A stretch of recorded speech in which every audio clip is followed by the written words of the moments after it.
cette nouvelle Sugia dans Matvidim.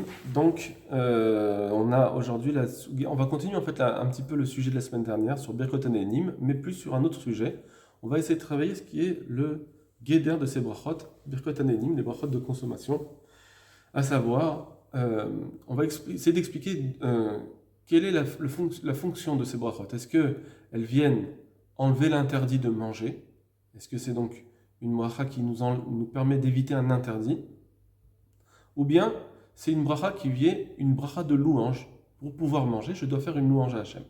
Voilà. Alors, c'est la nafkamina, l'incidence halakha que ça peut avoir. Donc il y a plusieurs incidences. Mais par exemple, si j'ai un cas où je ne peux pas faire de bracha, j'ai un cas de force majeure, quelqu'un qui est à l'hôpital, il peut pas, enfin, il a un instant où il peut pas faire la bracha. Il pourrait attendre, bien sûr, on ne parle pas de quelqu'un qui va mourir de faim. Il pourrait attendre, et à ce moment-là, il ne peut pas faire cette bracha, interdit pour lui. Il y a des choses qui font qu'il ne peut pas faire cette bracha. Est-ce qu'il a le droit de manger quand même? Alors, si on dit que la bracha, ça vient enlever un interdit que sans bracha, je ne peux pas manger, eh bien, je serais obligé d'attendre, parce que je ne peux pas faire la bracha, donc je ne peux pas enlever l'interdit de manger, puisque ça s'appelle voler, par exemple, ça s'appelle interdit de manger. Mais si on dit que la bracha, c'est une bracha de louange simplement, donc pour pouvoir manger, il faut faire une louange, mais dans les cas où je ne peux pas faire de louange, donc c'est pas que l'aliment m'est interdit. L'aliment m'est interdit dans les cas où je pourrais faire une louange et je ne la fais pas. Mais si je ne peux pas faire cette louange, alors évidemment je pourrais manger ce fruit. Donc on verra peut-être Bezrat Hashem un peu plus de halachot précise. Et là on va s'en tenir d'abord aux sources déjà. On va d'abord voir le din de Safek Brachot. Quand on a un din de Safek Brachot, dans les Brachot Hanehenim, dans les Brachot de consommation, quand j'ai un Safek, j'ai un doute si j'ai fait la bracha ou pas, normalement on tient en général, si j'ai un Safek, eh bien je ne fais pas les Brachot. Alors, on ne fait pas la bracha si j'ai un doute. Par exemple, si j'ai déjà mangé, voilà, donc c'est aussi une incidence. Imaginons que je ne sais plus si j'ai fait la bracha sur ma pomme. Est-ce que j'ai le droit de continuer à manger ou pas? D'accord? Donc ça fait que brachot. D'abord, on dit ça fait que brachot laquelle? Ben, tu peux pas dire bon bah je refais la bracha et je mange. Pourquoi? Parce que peut-être que tu l'as déjà faite. Ça fait que brachot laquelle tu ne pourrais pas faire la bracha. Tout ça c'est juste une introduction et après on ira un peu plus loin. En tout cas voilà, si j'ai ça fait que brachot laquelle, je ne peux pas faire la bracha sur ma pomme. Maintenant, est-ce que j'ai le droit quand même de manger? Puisque c'est vrai que j'ai un din qui m'interdit de faire cette bracha, mais est-ce que quand même j'ai le droit de manger? De continuer à manger? Évidemment, on ne parle pas de quelqu'un qui va mourir de faim. Dans ce cas, on peut même manger un aliment interdit. Seulement, on est en train de parler de quelqu'un qui pourrait attendre. Alors, on va donc voir déjà ce din de Safek Brachot dans les Brachot Hanehenim, donc le doute qu'on a quand on doit faire une bracha. On va commencer à étudier avec l'opinion de Rashi et du Marsha, qui en réalité, on verra qu'elle montre déjà un signe sur chacun d'eux, comment ils ont compris ces brachot. Il y en a un qui aura compris que c'est plus une bracha, la bracha c'est plus une mitzvah positive de louange et Hachem, et l'autre, donc ce sera le Marsha, qui comprend plus que ça vient enlever un interdit de manger, et donc c'est plus quelque chose une mitzvah négative plus qu'une mitzvah positive. Alors on va d'abord voir la Gemara, donc avec la petite flèche. Donc c'est la Gemara en fait qu'on a déjà vu la semaine dernière. Donc je vous rappelle que la semaine dernière on a vu les sources des brachot hanehenim dans une Gemara, le début du Perek Shishi, 16e Perek de brachot, qui nous disait que d'abord ils ont voulu apporter un pasuk, un verset de Kodesh Yulim pour nous dire que les brachot, la source des brachot, et ensuite on en a finalement resté à dire que c'était une svara, c'est une logique de devoir faire la bracha, de ne pas profiter de ce monde sans bracha. Voilà. C'était plus une svara. Alors, là, la Gemara continue. C'est Amoud Bet, si vous voulez, c'est la face B de cette même Gemara. Et donc, on va à la flèche. Amar Rabbi Hanina bar Papa. Kol Hanehenim min haolam. Donc, Rabbi Hanina bar Papa dit Aleph Resh, c'est une abréviation qui veut dire Amar Rabbi. Donc, le Rav a dit. Donc, Amar Rabbi Hanina bar Papa. Hanina bar Papa dit Kol Hanehene, toute personne qui profite, Mina Olam Hazé, de ce monde-là. Donc là aussi, c'est une abréviation. Ha Olam Hazé, ce monde. Olam, c'est le monde, Hazé, celui-là, ce monde-là. Le He du départ, c'est juste l'article défini là. Belo bracha, si toute personne qui profite de ce monde-là sans bracha, ke ilou, c'est comme si Gozel, il vole l'Akadosh Baruch Hu, il vole Hachem ou Knesset Israël, et il vole le Klal Israël, donc la communauté d'Israël, le Bnei Israël. Et c'est sur cela qu'il y aurait une marloquette entre Rashi et le Marsha, comme je vous disais. Qu'est-ce que ça veut dire voler à Kadosh Baruch Hu? Qu'est-ce que je lui ai volé? Est-ce que j'ai volé ses fruits, qui est avant la bracha ils étaient à lui, et après la bracha ils deviennent à moi? Ou bien on dit non, j'ai volé, mais j'ai volé la bracha que je devais lui faire. Je devais lui faire une louange, je vole cette louange. Alors, après, l'axu de l'Agmara, c'est juste pour prouver ce qu'elle vient de dire. Donc, elle va expliquer le pasouk. Elle va nous prouver, nous dire un pasouk. D'où est-ce qu'on sait qu'on vole Hachem quand on ne fait pas de bracha? Et elle va ensuite le prouver. Alors, je vous le montre. Donc, chez Nehemar, là aussi c'est une abréviation. Chez Nun Aleph, c'est chez Nehemar, puisqu'il est dit dans un pasouk. Chez Nehemar, ça veut dire on ramène toujours un pasouk pour prouver ce qu'on vient de dire. D'où est-ce qu'on voit qu'on vole Hachem et le Klal Israël? Il y a un pasouk qui nous dit Gozel aviv ve'imo. Quelqu'un qui vole son père et sa mère, Veomer, et il dit En Pesha, et il dit j'ai pas fauté. Alors celui-là, Chaverhu, c'est le compagnon, le Ish Mashrit, à cet homme qui est destructeur, à un homme destructeur. L'homme destructeur, ici en l'occurrence, c'est le Satan, comme on va l'expliquer. Voilà, ça c'est le pasouk. Maintenant, on va expliquer, parce qu'on ne voit pas ici le notion de brachot, on ne voit rien du tout.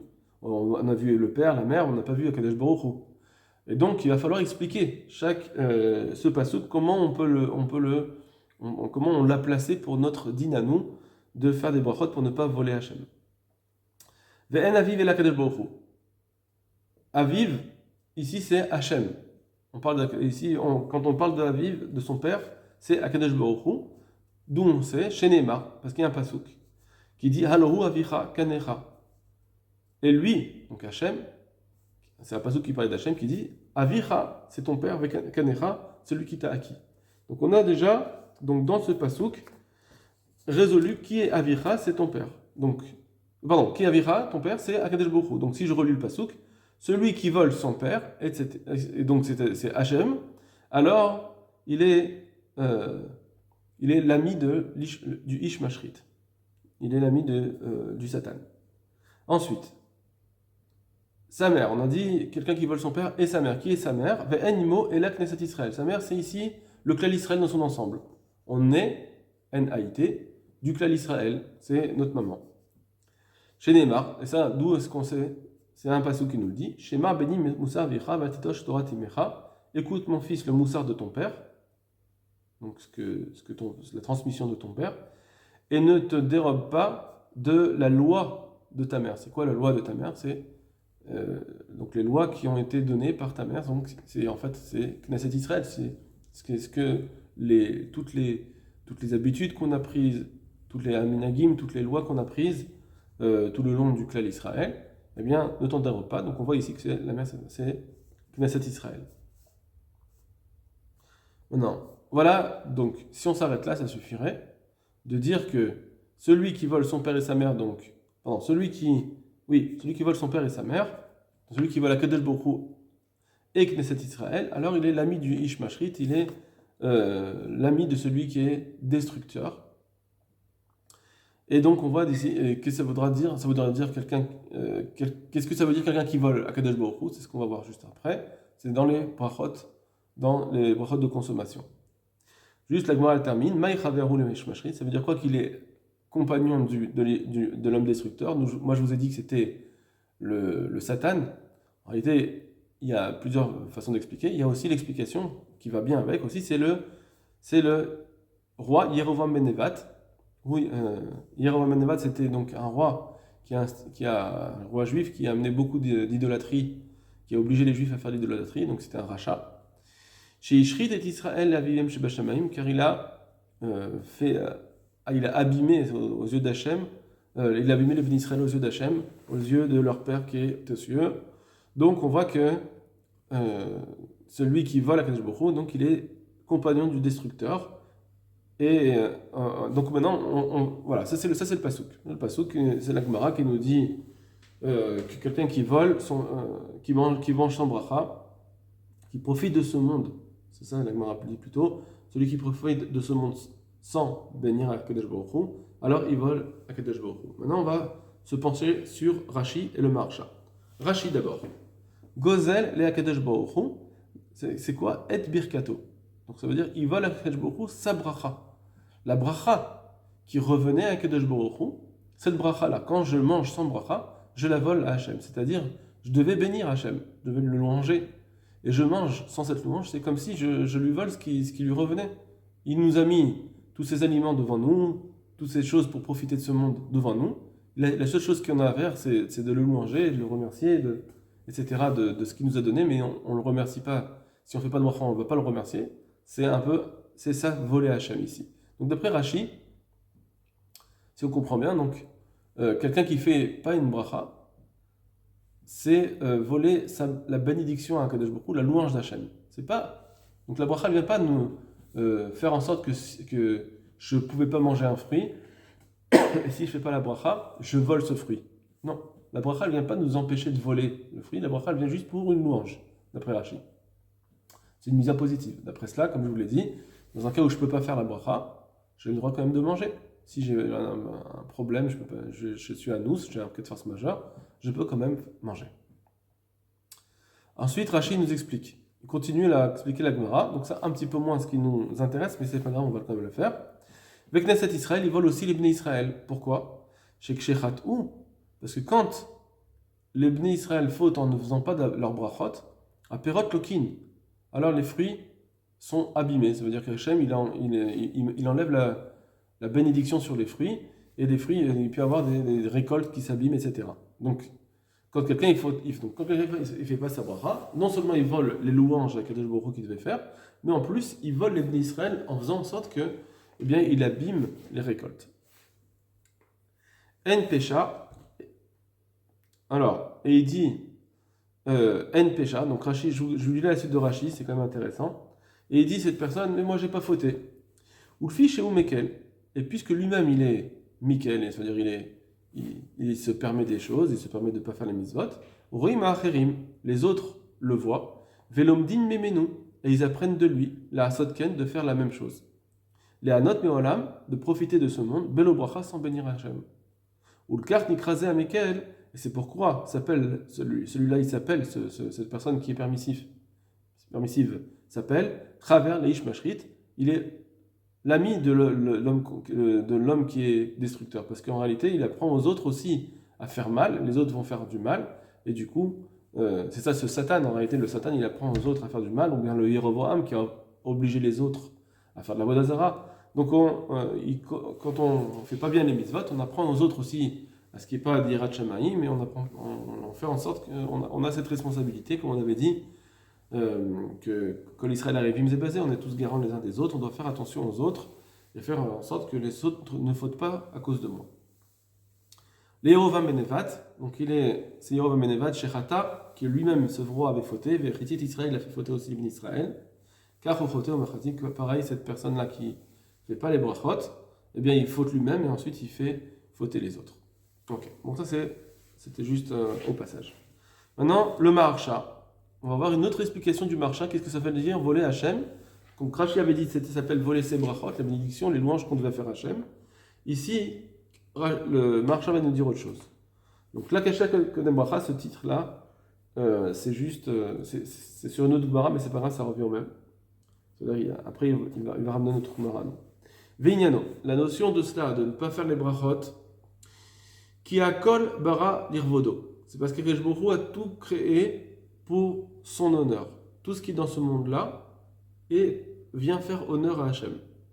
Itenlo kavod men bekotav. On va lui donner kavod maintenant. Comment on va donner ce kavod à Hachem?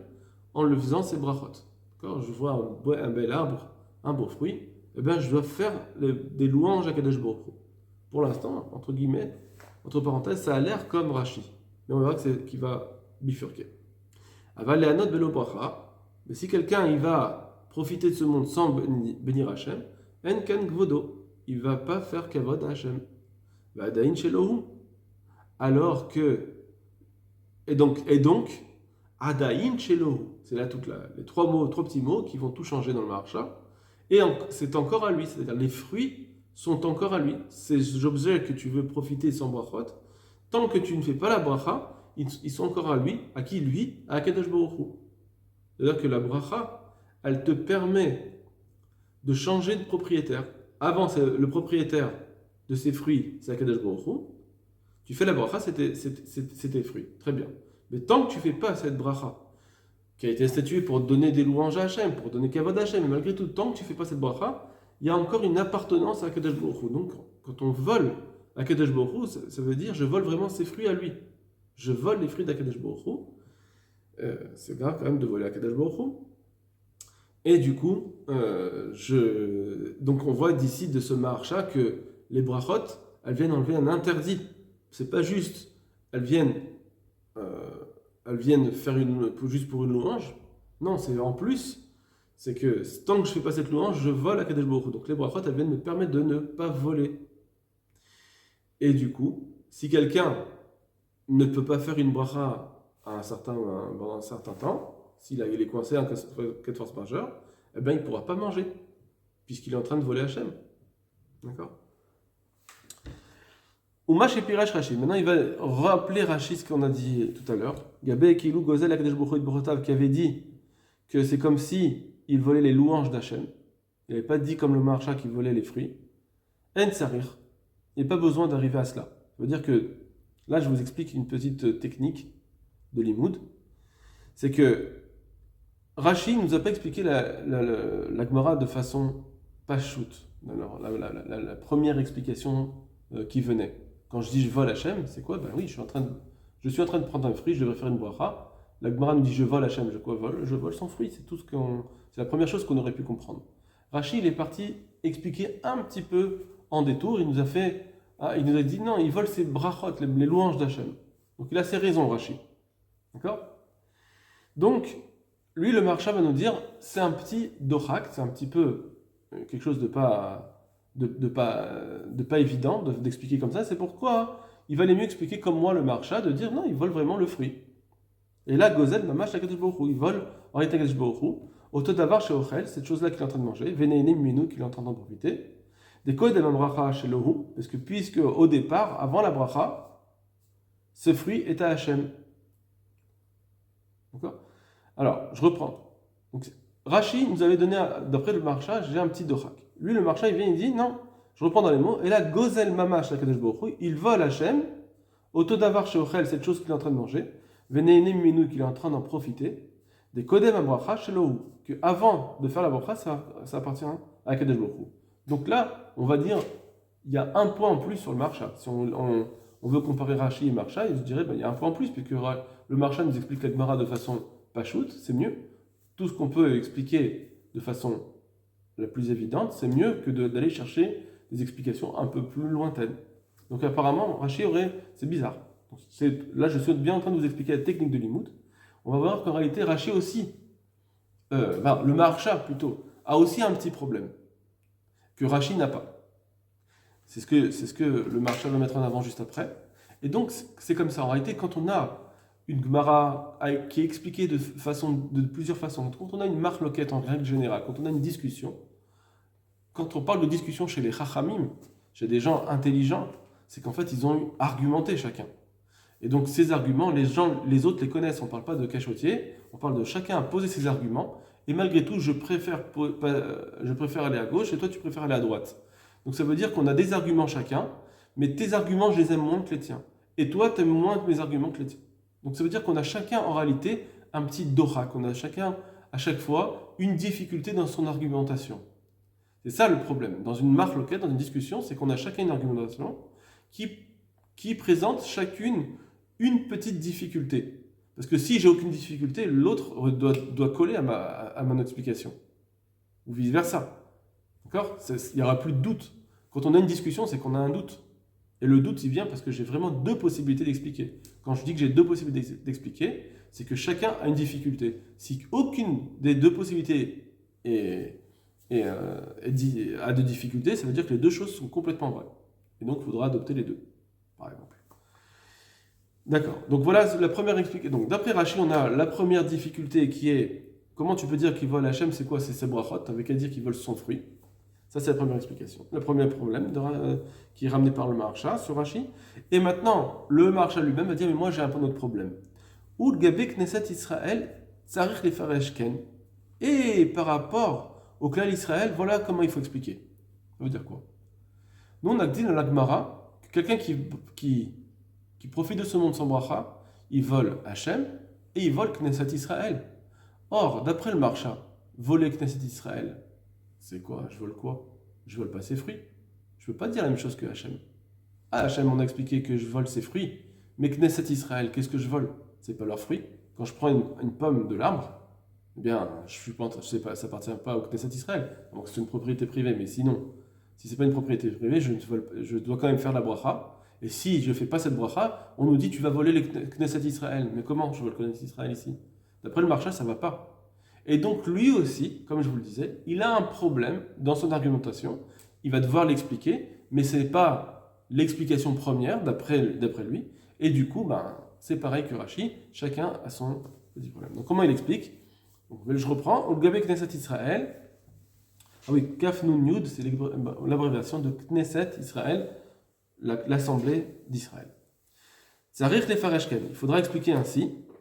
Qu'est-ce qu'ils volent? Chez Gozel Birkatan, qui volent leur bracha, c'est-à-dire leur shefa, leur abondance. Ce qu'Hachem il fait en sorte de protéger les fruits, de donner de la réussite dans les récoltes. Alors il dit, pourquoi? Parce que quand je ne fais pas mes brachot, j'ai perot lokim, parce que les fruits vont s'abîmer. Et sur cela il dit, Kipirush Rashi, ça on peut très bien expliquer comme Rashi. Donc finalement il a dû quand même bifurquer aussi comme Rashi le Maharsha. Il a quand même dû dire ça. Donc en réalité, si vous voulez cette Gemara que je vous ai citée aujourd'hui, eh bien, on verra qu'il y a d'autres sources qui vont pousser le Rashi et le Maharsha à dire ce qu'ils ont dit, qu'une bracha, ça vient ou empêcher de voler, ou bien ça vient faire une louange. Ici, ils ont dû traiter cette Gemara chacun avec leurs explications qu'ils ont en amont, et avec donc chacun leurs petits problèmes qu'on vient de citer. Et voilà pour aujourd'hui. Kol Tov.